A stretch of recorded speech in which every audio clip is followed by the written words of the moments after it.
hari umuntu wampamagaye Kirehe yarigeze kuhakorera arambwira ngo byagenze gute, ndamubwira amakuru ko byagenze. Uwo muntu akabaziranye n'umukobwa w'imfubyi udafite ababyeyi, udafite n'umuryango, kubera ibi bikomeye igihugu cyaciyemo. Rugabo ngo ahagere, umwana w'umukobwa bataziranye amubwira amateka ye. Rugabo aravuga ngo kuva uyu munsi nzajya guha amafaranga 100,000 buri kwezi, utangire wige nk'abandi, urebe ko uzuzigezaho. Ayamuha kuva icyo gihe akiba hano, n'igihe yagiye muri Kenya akomeza iyo gahunda, n'igihe agiye muri Amerika akomeza iyo gahunda. Ejo bundi bamubwiye ngo Rugabo yatabarutse, umukobwa arahwera. Twagiye na Mudame, twagiye mu ivugabutumwa muri Canada. Tugezeyo abavandimwe bagombaga kuza kutureba, kuturamutsa, Jules na Misha na Ben. Oncle aravuga ngo agombe aze muri Canada, kandi icyo gihe yararwaye atameze neza. Tugerageza kumwinginga tukamubwira ngo mu ntege nke ufite ntabwo wafata urugendo rurerure gutyo. Turinginga ariko reka senge tandika musango ni wewe muzi mare makata imwishuke manya n'ibihe iyabaye kuva kera n'uburahamu. Tugerageza gusenga kuko byari bishobotse, kuko nibuka yampamagaye mu kwezi kwa gatatu ambwira kuko indwara yakomeje kuba indwara. Yatanze amarayiti, ibyo bintu byose no kumva ku rusengero, niyo ataba gifite umwanya yashakaga abantu babikora kubera umuntu bwinshi yagiraga. Yafashije abantu bafite ibyangombwa, kwiga imodoka. Nk'umuryango wa Narume twahuye natwe n'izo ngaruka kimwe n'abandi, ariko John yemera kutwishyurira mu ibanga ibintu byari bizwi na Mpundu na Maître Justin, kuko niwe wari umuyobozi icyo gihe, maze rero amaze gusimbukira muri Amerika nyuma aza kugaruka. John yoherezaga amafaranga yo kwishyura ofisi zacu buri kwezi.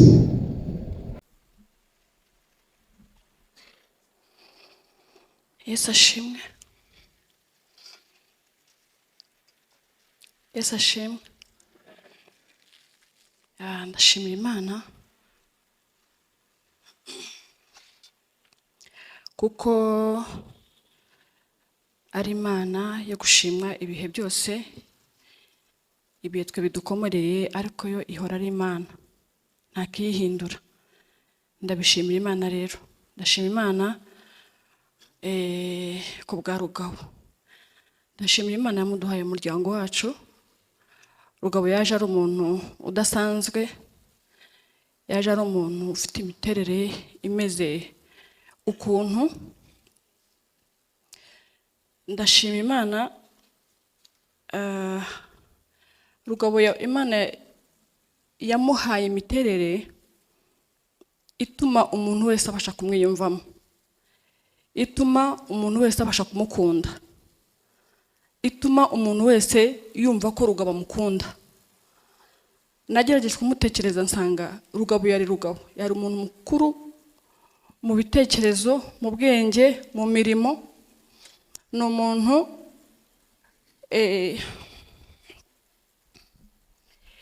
iyo yambwiraga ngo aza kunsura, nahoraga numva ko niteguye kwishima, niteguye guseka, niteguye kwisanzura.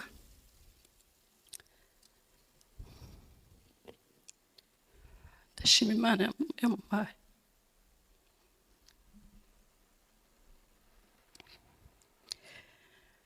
Rugabo nubwo yari kure bwose, ariko yashaka ko twumva ko turi kumwe nawe. Twaba turi mu bihe bigoye cyangwa se mu bihe by'umunezero. ni umuntu wagiraga impano nyinshi yarazigwijeho, ariko wamureba muri we ukabona afite guca bugufi nubwo azifite bwose. Afite impano y'urukundo irenze uko nabasha kubabwira, wenda bamuzi muramuzi, ariko agaca bugufi. Yari umuntu ubona wakubahwa kandi wagira igitinyiro, ariko akashaka kukwereka ko adatinyitse, nicyo cyubahiro atagifite, agashaka ngo mureshye, akareshya n'abantu b'ingeri zose. Yagera mu bagabo akaba umuntu w'umugabo w'ibitekerezo byubaka, yagera mu rubyiruko akaba urubyiruko, yagera mu bana akaba umwana. Iyo mpano y'ubwenge yo kubasha kureshyana buri wese kugira ngo umwisanzuremo, uvuge ikiri ku mutima, umusangiza amarangamutima yawe, kandi icyo namukundiraga cyane, asa n'umuntu waharaniraga ko abandi bishima. Ni umuntu wahoraga aharanira ibyishimo by'abandi. Yesu ashimwe. Umuntu nk'uwo nguwo rero ni umuntu utangaje, ndamushimira rwose. Imirimo yakoze ni myinshi ntago nayivuga, kandi icyo namukundiraga cyane, imike niyo twamenyaga. Rugabo ni wa muntu wakoreraga imirimo y'Imana yawe ukayikorera mu ibanga. Icyo ni ikintu mpamye ko kigoye muri iki gihe cy'ubu nyine, ariko we yaragishoboraga cyane. Yakoraga imirimo ye mu ibanga. Ejo bundi amaze gutabaruka, hari umuntu wampamagaye Kirehe, yigeze kuhakorera, arambwira ngo byagenze gute. Ndamubwira amakuru ko byagenze. Uwo muntu akabaziranye n'umukobwa w'imfubyi, udafite ababyeyi, udafite n'umuryango, kubera ibihe bikomeye igihugu cyaciyemo. Rugabo ngo ahagere, umwana w'umukobwa bataziranye amubwira amateka ye.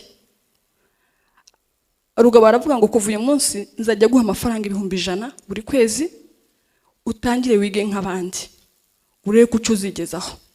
Ayamuha kuva icyo gihe akiba hano, n'igihe yagiye muri Kenya akomeza iyo gahunda, n'igihe agiye muri Amerika akomeza iyo gahunda.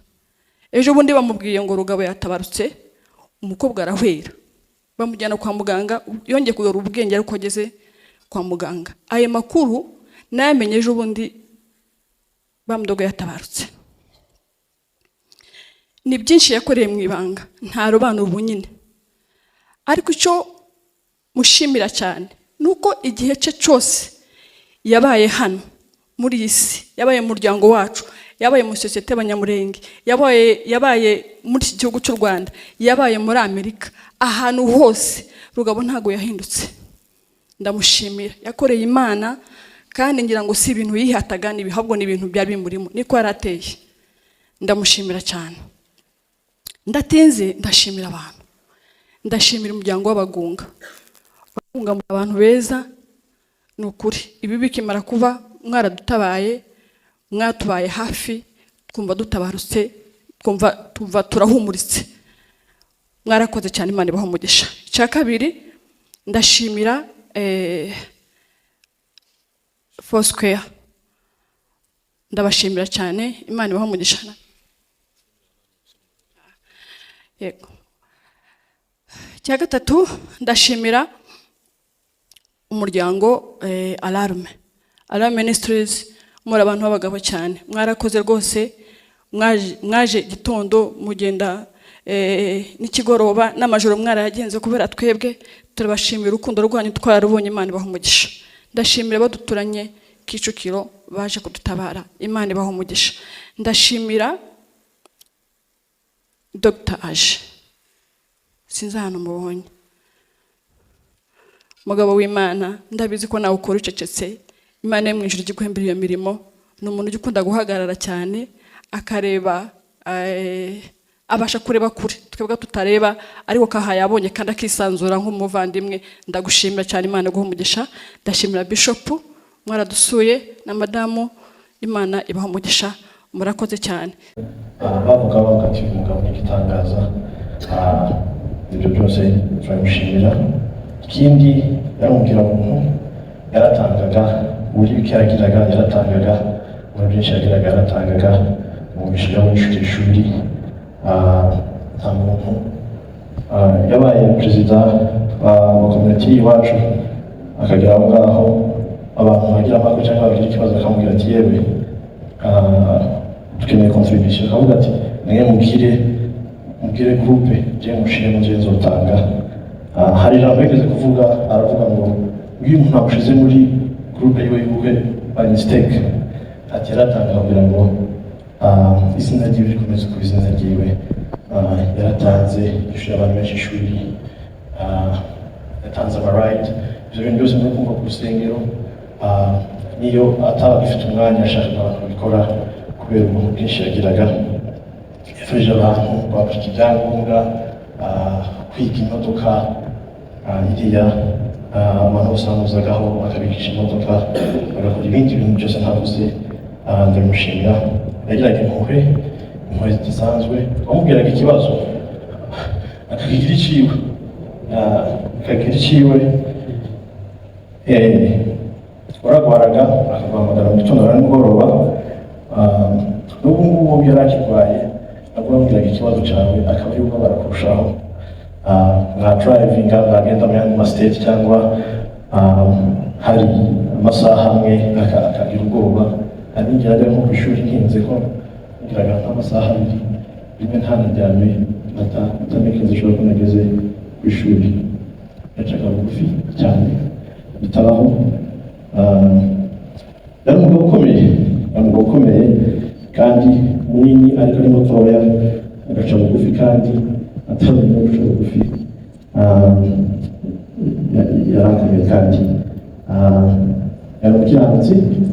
Muri kino gihe yarwaye, abantu barazaga kumuhereza amafaranga, bakatuhereza amafaranga. Kenshi nabaga ndi kumwe nawe, akamubwira ati amafaranga yaje yatangira icya 10. Abantu bose batanze amafaranga, bose yatangiye icya 10, kandi abumvishije uko zabaye iriya, pasiteri yaramuhamije kandi ntacyo yabeshe. Yamugaba influence nyinshi cyane, ibyo yavugaga abenshi twahinduraga ibyo twakoraga kugira ngo ibyo yavugaga byabaga bifite imbaraga. Muri example natanga ntoya, yabwiye Jules yabaga muri Missouri, aramurika gufasha indege, aramubwira ati ngiye kuri Mukanga, twabanaga na bitanga, ariko ijambo rya Pamzo n'iryamubanye aho yabaga aradusanga n'ibindi byose kitavuga. Yari umugabo ukomeye hari iwacu, yari umunyamabanga. Ariko abantu bazavuga ibi ijambo ariko ntibamenye imbaraga zabyo. Ariko yari umunyamabanga ukomeye, nibwo hariya yunganishije niko bavuga. Yari yahaye kansorinze zari nyinshi cyane, bazaga tuvuga yaba ari abanyamurenge, yaba ari abanyamasisi, yaba ari andi moko tubana hariya. Yabanye natwe cyane, yabanye nabo cyane, yabavugishije kandi yabashubije hamwe. Edikasiyo yiwe, yakundaga edikasiyo, yaranyigishije, atubwira yaramwe ati ntuzagire ikibazo cyo gukora, yemeye ko wiga, ukagira ibyo ntagezeho, ibyo tuzabigeraho. Kristo ibyo twakora, jewe n'umwana we n'abana biwe, responsabilité, yagira responsabilité cyane, ntabwo yari behind mu mabwiriza ariyo yose. Ndamushimira cyane, ndashimira Mama Beni, ndashimira Beni, ndashimira na Blessing, twabanye muri icyo gihe cyose kigoye, kandi nongera kubizeza yuko tukiri kumwe kandi tuzakorana muri byose. Tutarambabarira, ndashimira abantu mu magambo makeya, ariko hari ijambo rimwe nakeneye kuvuga kurusha mu yandi magambo yose. Hari umugabo uvuze hariya turi hafi muhuza mu kiriyo, aravuga ati Pamdogo yari amazi menshi y'inyanja, ati iyo utamwogaga, ati waramukarabaga, utamukaraba ukamunywa, utamunywa, utekereza ibintu byose mukoresha amazi ya Yusufu. Ntabwo ari umugabo umwe, ari umugabo munini, munini cyane. Ndashimira ababunga batanze amafaranga, batanga amafaranga batanga amafaranga iri iwacu. Ndashimira komite iri hariya muri Amerika irayikorera irangiza. Ndashimira famiye yose ya Semitego n'abavuga gusanga arangize. Ndashimira famiye Rushongo, Pasiteri Bibe na Dr. Nyambo. Ndashimira n'umugore w'umuzungu twabanye Afurika. Ndabashimira ko yabaye hafi aho ntabaye mu mutwara mu bitaro Afurika yari ahari. Ndabashimira rero Imana ikuze tugende kandi tuhumurize twese murakoze. Mugabo yararwaye kuko bavuze igihe yarwariye, tugerageza gusenga kuko byari bishobotse, kuko ndibuka yampamagaye mu kwezi kwa gatatu ambwira kuko indwara yakomeje kuba indwara kandi itazavurwa mu kiri.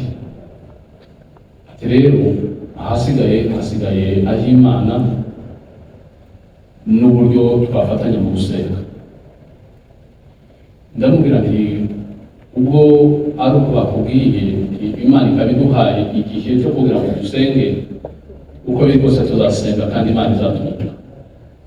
Twarasenze kuko pasiteri yabivuze kuva mu kwezi kwa gatatu kugeza uriya munsi arangije, ariko tuzakunze. Imana yaratwikoreye, nta kintu yigeze itubwira. Twarasenga gusa Imana ikavuga ngo humure. Tukagerageza kubaza n'abo twasenganaga bamwe na bamwe, ihumure ni irihe gitanga. Cyarukunda abantu bavuga ngo yakize umuhungu yakize, bamwe babamara umuntu yaje gupfa bakavuga ngo hari ugupfa muri Imana irayavuze ngo yakize. Njyewe sinemeranya n'abo bantu, mumbwire ngo umuntu yakize abe yakize koko, kuko Imana niyo yo gupfa no gukira. Ariko bagera aho ngaho nabo ntibarasuke ngo bavuge ngo nuko niko bimeze. Kugeza kuri uriya munsi wa nyuma umuntu agize ikibazo, yibuka bwavuga dukora igiterane turi mu nama hariya hejuru, nibwo baduhamagaye baratubwira ngo ameze nabi. Nyuma bari imbere bari bambaye impumbero, barambwira ngo asigaje amasaha 3 ndaza njya mu nama. Inama igeze hagati baraduhamagara bati birarangiye, ndasohoka nditaba. Barambwira ngo umwuka uragarutse. Kanya ndaje mbwira abacu, hamagara Cedric, hamagara na Beni, nibo twari turi kumwe mu nama, mbabwiye ikibazo kibaye. None rero mumenye ayo makuru. Abana ntiba inama ubwo ngo wese akayisoje, abana bahise bambwira ati cyangwa umwana ko dutaha aha ngaha, kuko nari mfite kurara hano icyumweru cyose ndiko nsenga. Navuze nzarara aha ngaha icyumweru cyose nsenga, musengera ndebe kuko Imana yagira icyo ihindura. Bakiri muri urwo ngurwo, Piyo nawe yabisagera ati ntabwo rwose waguma aha ngaha, ngwino tugutaha. Abana barantahana, ndabashimira kuko twabyaye abana b'intwari cyane rwose. Ndabashimira, Imana ibahe. Kuko burya iyo wenda tuza kuguma hano bikaza kurangira akiri hano, sinzi ko ngo narageze mu rugo. Barantwaye ngera mu rugo, mbari kuba mu masaa 6 umuntu ararangiza. Arangije ahamagara abantu, mushimire Komezi, nibo bangezeho wa mbere, abandi bagiye baza nyuma, ariko nibo bahageze arakomeza asanga turi mu rugo twenyine. Rero ndamushimira cyane. Ndashimira abantu babanye nawe mu minsi ye ya nyuma, cyangwa se muri ya ndwara yararwaye. Dushimire famiye ya Dr. Mazima, dushimire famiye ya Jile, dushimire Pastor Iva ari woce, n'abakristu bose muri rusange bahari abantu. Dushimire na Pastor Rushongo na Bunyambo, n'abaturanyi babo kuko bose bambaye hafi mu buryo budasanzwe kuko buri munsi waremwe n'Imana abo bagabo bombi mvuze barazaga bakicara mu rugo bagasenga mu gitondo na nimugoroba natwe tuko dusenga ahangaha ariko tukajya ibyo bintu. Nshimire famiye y'Abagunga bose, nshimire inshuti ze babanye n'izo biganye muri Tahashi n'izo bakoranye muri Croix Rouge, nshimire abaturanyi bacu, nshimire urusengero rwa Harvest badutije aho dutaramira muri iyi minsi yose, babanye natwe mu buryo bwose. Nshimire itorero ryacu rya Foursquare, murabona ahantu dutaramira ko ari ahantu heza kandi hameze neza.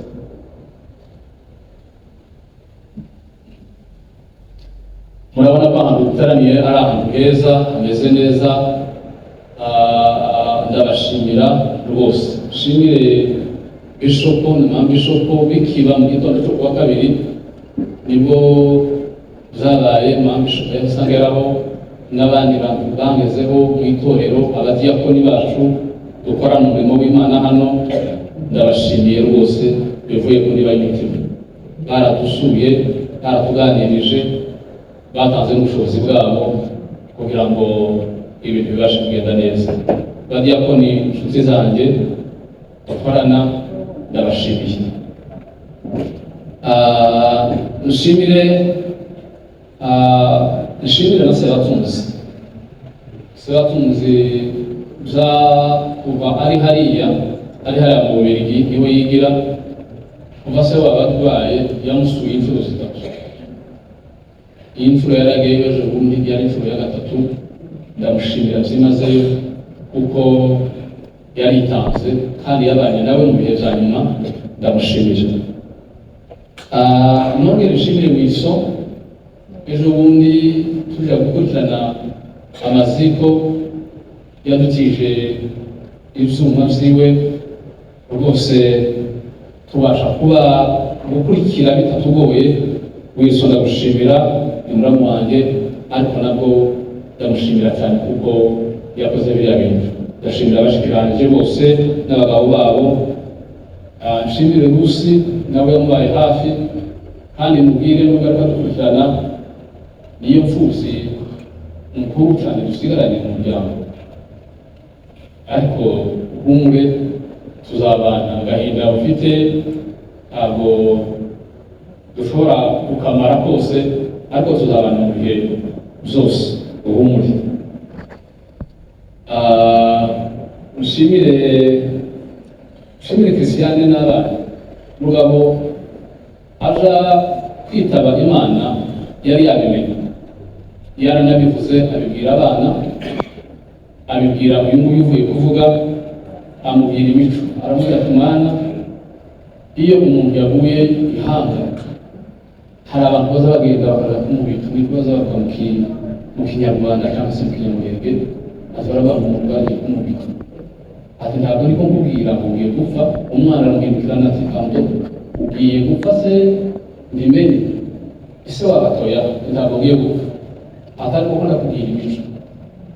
Agenda amubwira, noneho umwana isi waba amaze kurangiza, umwana aravuga ati ngomba kugenda kubera kuko n'ubundi iyo yamuhamagaraga yaramuhamagara mu mfura yanjye, ati n'ubundi w'imfura n'imfura kange neje kureba abasigaye ndabwira amakuru.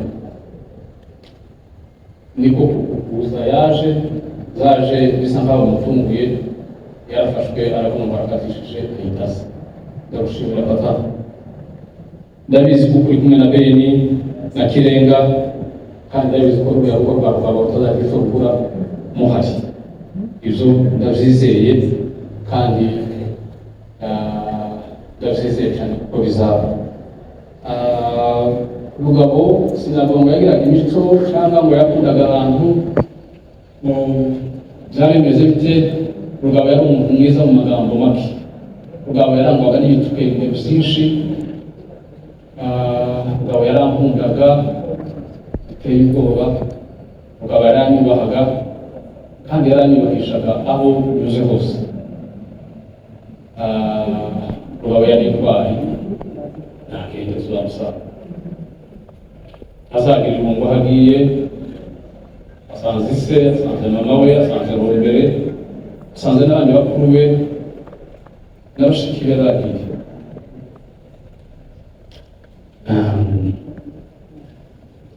Rugabo yari inkingi, Rugabo yari yagutse mu buryo bwose, inkingi y'umuryango, yari amaze guhuza umuryango, yari amaze gukura Jira aho yari ari, muri siteti yari arimo, aramuzana aramwiyegereza. Akigera hariya baramubwiye ngo niyimuka ave hariya ngo kuko hataba akazi kenshi. Arababwira ngo ntabwo yakwimuka yasanze umwana. Ati ngewe wasanze bitanga kugira ngo mve aha ngaha mugiye ahandi hantu ngo kubera ko hariho amafaranga size umwana ati sinabishobora.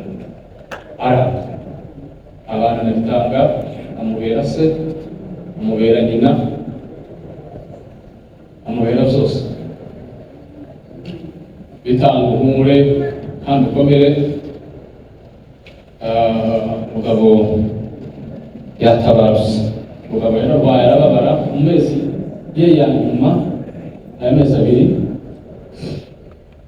yarababaye cyane, ariko niba mpamagara kumubaza ati se umeze gute papa, yarambwira ngo murafure kuko ntiyagaza kuvuga ngo rumanza, uravuga ngo murafure uhumure munakomeye nta kibazo mfite. Ariko uwumva ijwi ryiwe kumva yashize yari intwari. Agende tuzakomeza tuzirikanira agaciro ziwe. Yari yambwiye akirwaye mu mbabare ko yatinze, ariko mureke muvuge iminota nk'ibiri isigaye. Akimuka kanseri mbere yari arwaye, yarambwiye ngo nta mahoro afite, ngo atabasha kujya gusura buce. Mugiye kureba buce ngo arebe n'abana, buce yarazaye abana bane, muri twese nta n'umwe wari ubazi. Ntabwo ati kangende kureba abana ndebe uko bameze. Ese urabasha kugenda mu ndege n'uko bimeze? Ati ndagenda. Afata indege aragenda, agerayo aramusura icyumweru, ahuriye na se batunze. Abana barishima ngo babutse.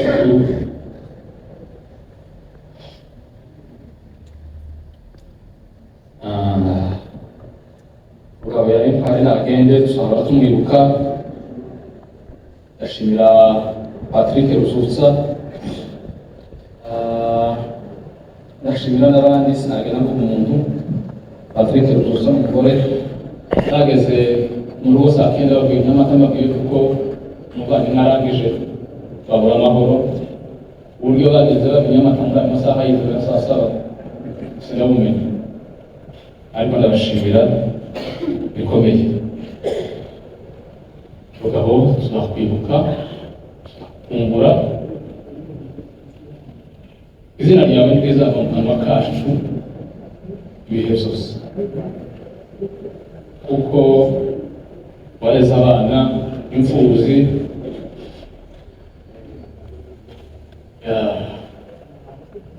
Ndashimira abantu mwese mwadusuye cyangwa se mwari gufata mu mugongo mukaza kubana natwe. Mwagize neza Imana ibahe umugisha. Abadusuye, abadukomeje, abaduhamagaye, Imana mwese ibaheze umugisha.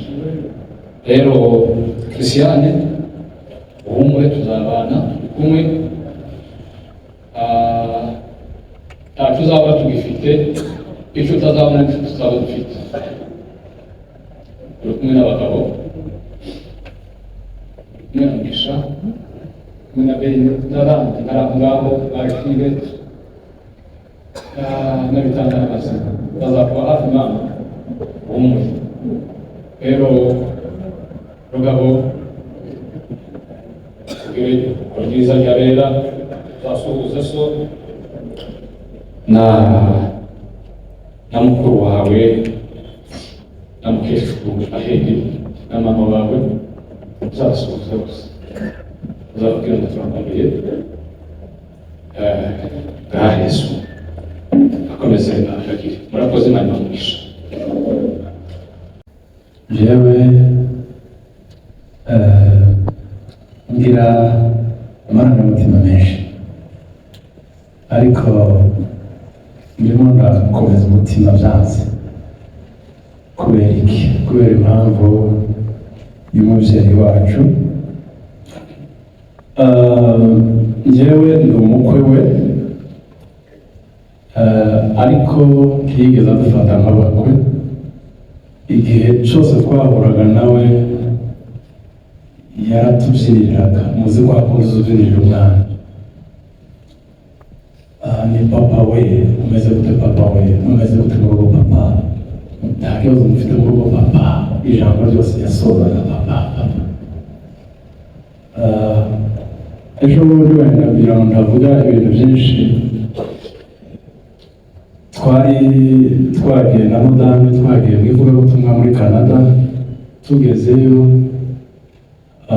abavandimwe bagombaga kuza kutureba, kuturamutsa, Jules na Mugisha na Ben. Oncle aravuga ngo agombe aze muri Canada, kandi icyo gihe yararwaye atameze neza. Tugerageza kumwinginga tukamubwira ngo mu ntege nke ufite ntabwo wafata urugendo rurerure gutyo. Turinginga twaje kumwemeza, tumurusha amajwi twese, arareka. Ariko ari umuntu w'inyangamugayo, kuko we yaravugaga ngo abana bagere muri Canada basubire mu Rwanda ntababona, bizavuga gute? Yari inyangamugayo. Ariko atwoherereza Beni, aravuga ati nubwo ntagiye, Beni naze mu mwanya wanjye. Rero mu by'ukuri munyemerere nsubire mu ndangagaciro nkeya abandi bamuvuzeho. Iya mbere nabashije gutekereza no kwibuka ni indangagaciro y'urukundo, kandi urukundo rutari urw'abantu be gusa, urukundo rugenda rukagera no ku bandi bose. Icya kabiri ni umuntu wagwaga neza, umuntu ugwa neza, utabona yagize amahane, utakumva ijambo rye ribi, oya, akavuga amagambo make ariko meza. Ikindi ni umuntu wahoraga aseka. Iyo mwabaga muvuganye muhuye nta jambo muravugana rindi, agusuhuza akagusuhuza aseka. Mu by'ukuri njyewe nk'umwana we, umukwe we, naterwaga ishema no kuba ari umubyeyi wanjye. Kandi n'uyu munsi nubwo tutakiri kumwe, ndacyatewe ishema no kuba ari umubyeyi wanjye. Aho agiye asanze abandi babyeyi bacu, kandi bamwe twagize umugisha wo kubana nabo, ariko abandi twagize umugisha wo kubana nabo. Ariko ikiza kitunezeza ni uko buri gihe twumvise ubuhamya bwabo, twumva bari ababyeyi beza. Rero oncle, Imana imuhe iruhuko ryiza kandi ridashira. Turabizi ko hari igihe tuzamusanga, kandi iyo bitaza kuba agakiza n'ibyiringiro byacu tugira, twari kuba twaraboroze mugasanga tuboroga kubera nyine uko byari bigenze. Ariko ibyiringiro byacu biduhamiriza neza ko hari igihe tuzamubona. Nkomeze rero abo tubana, madame na bagenzi be bose, bakuru be n'abarumuna be n'abaramukazi be turi kumwe hano, mukomere. Icyiza ni uko afite ubuhamya bwiza, kandi natwe dufite inshingano yo kumureberaho tukamwigiraho. Nongere mbwire oncle dusigaranye, ari we mubyeyi wacu dusigaranye, turi kumwe ntituri Imana, ntitwakurinda ikintu kibi cyose cyo kuzaho ntitwakirinda. Ariko icyo abantu bashobora kiri mu maboko y'abantu no mu bitekerezo by'abantu no mu bwenge bw'abantu, wumve ko uri kumwe n'abana kandi tuzabana muri byose. Yesu abamugisha. Ntabwo byoroshye, birakomeye, ariko kandi indangagaciro ntituziranwa kuzivuga kuko nizo zamuranze. Yari umugwaneza, yagiraga urukundo, yagiraga impuhwe zitangaje, yashoboraga kwitangira undi muntu. Ibyo ndabihamya ko ariko yari ateye. Yagiraga ibyishimo bidasanzwe, bakomeje kubivuga. Yari umujyanama utangaje, mu bwitonzi mu bugwaneza. Ibyo byose yabikoraga mu bwenge butuje adashaka ko bimenyekana.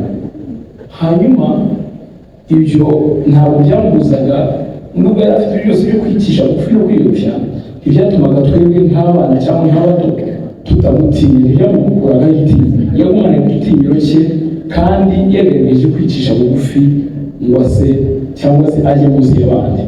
Turabimushimira, tuzabimwibukiraho. Sinzi ko amarira ya Munyoma azakama mu mitwe, ariko reka nkomeze ababyeyi bacu, mukomere, turahari. Maze kwivuga neza ati turi Imana, ntituzabarinda byose, ariko ibyo tuzashobora gukora tuzabikora, kandi murabizi mu by'ukuri mwareze neza, tuzababa hafi uko tuzashobozwa. Dushimira mwese mwabanye natwe, kandi mutwihaye gutwara umwanya munini, niko byari bimeze, ariko Imana ibamugisha. Murakoze. Murakoze cyane. Hari utuntu tubiri cyangwa dutatu ngiye gukora. Muri utwo dutatu mo tubiri nibagiye gushimira abavandimwe banjye, abana ba John Rugabo. Abavuga ni abana b'abahungu n'abakobwa, ni abakazana be, ni abishwa biwe, ni abakobwa be. Ndabashimira abavandimwe, Imana ibahe umugisha. Icya kabiri, ndashimira bari abavandimwe bari hanze b'abanyamajyombi. Mu by'ukuri babivuze, ariko numvaga nanjye ari nko kubivuga. Ndashimira abantu babanye na John ndetse ya nyuma, barimo Mugisha, barimo Christiane Mamdogo. Namwihanganisha cyane kandi nkubwira ngo komere, turi kumwe, ntabwo tuzasimbura presence ya Mamdogo, ariko uko dushobojwe nk'abantu tuzabikora. Ngashimira Ocho wavuye muri Swede akajya mu Rwanda akabona muri Syria nyuma. Ngashimira famiye Mazima, famiye Jules, ndabashimira cyane. Babanyira bose, Imana ibakomeze, natwe idukomeze. Icya gatatu, uko Mamdogo yabivuze, hari ahantu by'ukuri turimo dushimira abantu babanye natwe muri biriya bihe. Hari abantu bakoze famiye ya Patrick Byutsa, pasiteri, turagushimira cyane. Twabonye ibintu bakoze, n'abantu batashye gake, bashobora kuba batashye harimo wenda mu byumweru bingahe cyangwa se kabiri mu byumweru bibiri bimaze.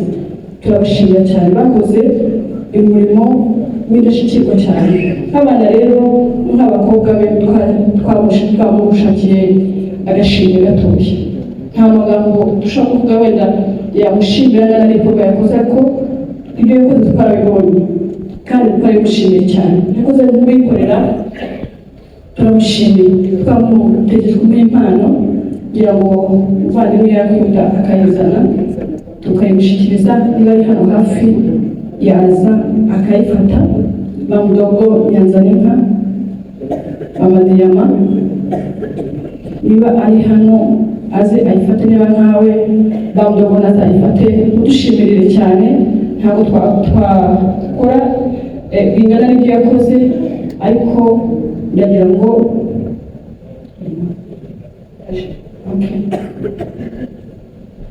Mamdogo twaragushimiye imirimo yawe wakoze, ni ukuri twayihaye agaciro. Umwanya wawe watanze, wigomye byinshi, waretse akazi uvuga kure, ariko turagushimiye.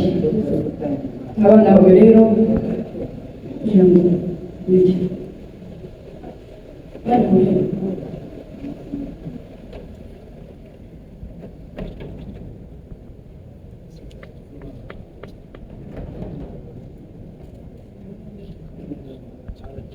twamushimiye umubyeyi, ibyo mwakoze twarabibonye. Ni ukuri Imana yamujijeho umugisha, kuko umutima waguze mufite.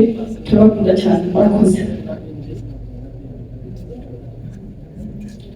Murakoze cyane, kandi mukomeze mwihangane, mukomere. Twipakira n'amatsinda batabatse kwitwara. Ndabashimira ubutwari bwanyu, ubu butwari muzabuhorana.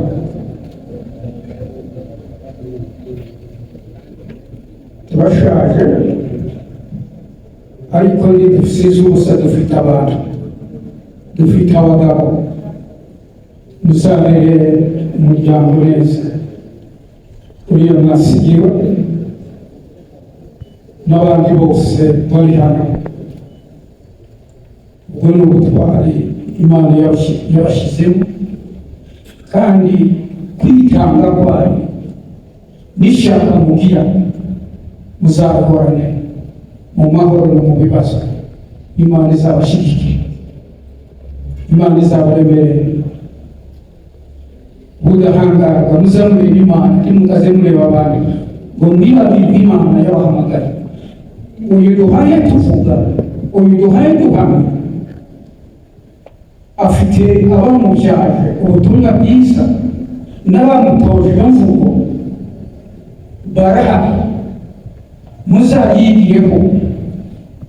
Natwe turashaje, ejo bundi tuzazinduka, ariko ntimukibagire ubumwe n'ibyo muzakora byose Imana izabahemba. Ndashimira umuryango, ubwoko bwacu bw'Abanyamulenge, ndabashimiye kuko ubutwari bwanyu bwo gutabara.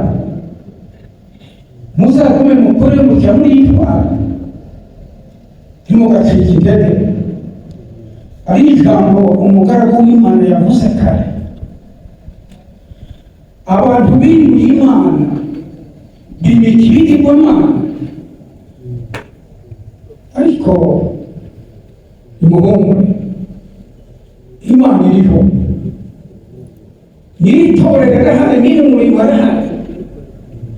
Itorero ryayo yariciye mu kiganza cy'Imanzi, aho ari bwisarema, aho ari bwisuzumira. Muze mwibuka ya Mana ya kera, ya yindi iracyahari. Ni Imana itazihindurwa n'ibihe, ni Imana itazitegekeshwa ibihe, ni Imana ihoraho, ni Imana yigiza, ni Imana ibana n'abato n'abakuru, ibana n'ubwoko bwayo. Ntaho yagiye, mu bibazo ni Imana, mu mahoro ni Imana. Turabashimiye imirimo yo gutabarana n'ubutwari, n'abasenze Imana bakaba imbere y'Imana, abana bakababona. N'umuvandimwe uriya mugabo Rumanzi, ariya n'abana b'abanazi bashawe n'abakozi b'Imana, kandi nibo batureze twese, baturere mu ijambo ry'Imana. Ndabakunda, iyo mpamagaye rimwe numva kabiri, ndamukunda. Papa hunde zureba Imana kandi ubitware uwo mugabo. Ukuri ko bisanzwe mu bantu, abantu baza bapfa abandi bakabaho. Ubonye abana, uwo mubonye urubyiruko rwari ruhagaze aha ngaha, uriya ni umuryango ukomeye. Twabonye bakuru banjye bose ntibasize ubagoma, sibyo busigaye.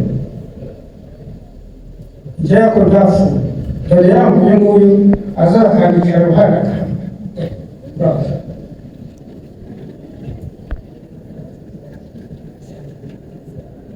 Ndabashimiye ko ubutwari bwanyu no gutabara kwanyu Imana irahereza umugisha. Ariko reka nsenge, tandika musango niwe muzi haremakata imwicecekere Mana y'ibihe, iyabayeho kuva kera n'ubu urahari, ntunagira n'igicucu cyo guhinduka.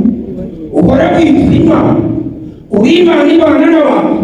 Uyu mwanya turagushimiye, uyu mwanya dushimiye ubwoko bwawe, dushimiye kwitanga kw'abagaragu bawe bavuye kure mu ntara zitari zimwe.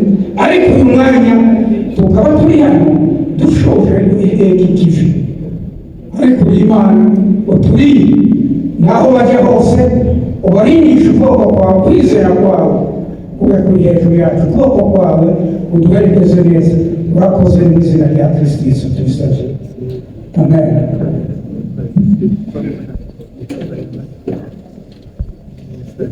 murakoze cyane kandi ikaba inshuti yanjye nakundaga cyane. icya kabiri John buriya ari murumuna wanje agasa kandi akagira umuhererezi wa databukwa umugore we yamwita gutyo murumuna wacu ariko kandi nije wamureze John rero bombi na Christian na Mazahiri n'abafataga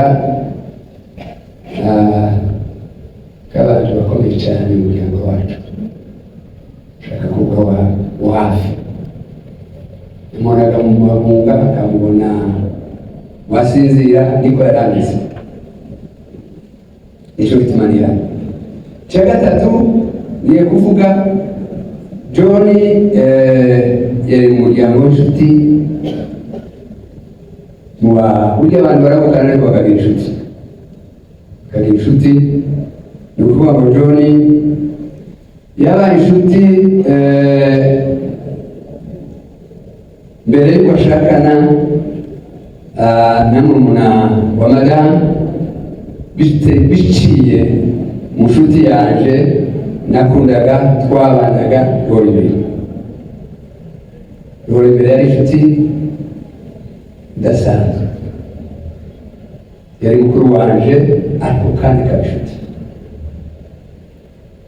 niwe twagendanaga tujya ku ishuri imiterere yiwe kugeza ubwo yagiye kwiga Kinshasa nanjye nibukira Uvira iyo yazaga yabaga mu rugo Roribere twabanye turi inshuti n'umuryango w'inshuti sinzi uko nobivuga zatumye rero John amaze kandi kuvuga muri muryango gasakani ubundi bushuti bukomeye nzabona nirinda kuvuga amagambo ariko zanatekereza ariko nyinshi nayatekereje Roribere ari inshuti twaragendanye nibuka n'abandi twagendanaga ndavuga abo twajanaga ku ishuri babomero agapita baesha berageyo barasito n'abandi b'umuryango abo bose nabibutse uyu munsi abo nibo twagendanaga nibo bari inshuti. Rero reka nicyo gituma mbagaza hano mbarimo ganiro zose duhagaze hano rero kuri uyu munsi ntituvuge ibikorwa bya John n'ibyo bavuze tuba tugiye tutinda ariko turabizi twaje inama nawe twahamagarana tukaganira twari inama y'umuryango wa databukwe n'abafataga bombi bari n'abahererezi bombi twabwira aho nazo tukabivuga imirimo ya John Imana ishimwe yuko yakoze neza yavugwa neza birya byose bavuze ko John yarari nanjye ndabizi ariko reka ndangize mvuga gutya ngo yarangije neza ari umukristu icyo tuzaduharanira yaramenye Imana. Reka nihanganishe kugana nyihanganishe mu muryango wa muzehe n'abana b'inshuti zanje bose bihangane ariko nihanganisha n'amazagi namugisha nabonye hano ushege yagiye ari umwana nabonye ari umusore twari tuziranye nabe nabonye ari umugabo yarahagaze aravuga ku kiyo cyase yatangara bene umunsi umwe yigeze kuvuga aravuga ngo noneho karayoberwa ukuntu tuvuga karavuga ngo ndi mukuru wa se agasaha kandi ngo madamu wanjye akaba mukuru wa nyina izo bintu ni mubisobanurire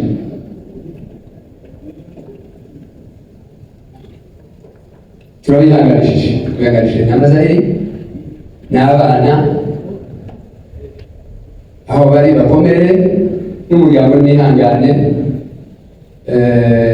muzehe yabivuze abantu baza batambuka abandi baragumaho kandi byanejeje ndetse izo ntari nzi ko bishobora kuba kare gutinda mbonye umuryango wa muzehe abantu bangana kuriya ukomere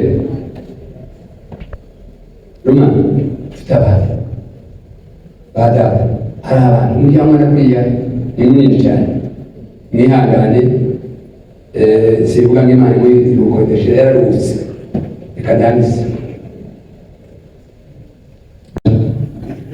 dutangira dushima ku buvutura wa Kristo tugasoza dushima